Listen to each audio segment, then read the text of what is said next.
এই জিলহজ মাসের 15 তারিখে আল্লাহ পাকের একজন মহান ওলি আওলাদ রসুল হুজুর আল্লামা সৈয়দ মোহাম্মদ তৈয়ব শাহ কিবলা রহমতুল্লাহ আলাইহি তিনি এই দুনিয়া থেকে পর্দা করেছেন, ওনার ওফাত হয়েছে।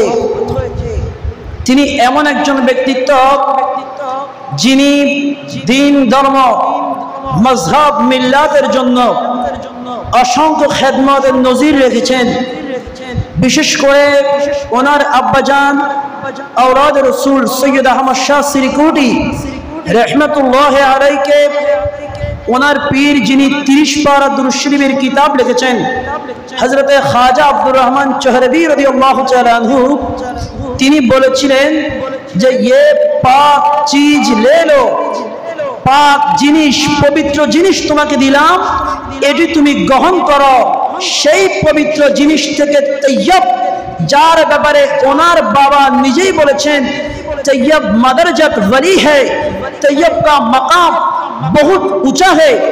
এই পরিমাণ আল্লাহ পাকের একজন মকবুল বান্দা, মকবুল ওলিয়ে কামেল, যিনি জশ্নে জুলুস ঈদ মিলাদুন নবী সাল্লাল্লাহু আলাইহি ওয়াসাল্লামের সকল প্রতিষ্ঠাতা এবং এই করোনা মহামারী থেকে শুরু করে বিভিন্ন দুর্যোগ আসলে যেই নামটি আমরা টেলিভিশনের মধ্যে অধিক পরিমাণে শুনতে পাই, গাউসিয়া কমিটি বাংলাদেশ, এই গাউসিয়া কমিটির যিনি সকল প্রতিষ্ঠাতা আওলাদ রসুল গৌস জামান হুজুর আল্লামা সৈয়দ মোহাম্মদ তৈয়ব শাহ রাদিয়াল্লাহু তাআলা আনহু, ওনার পবিত্র ওফাত বার্ষিকী 32তম সালানা ওরস মুবারক আগামীকালকে অনুষ্ঠিত হবে।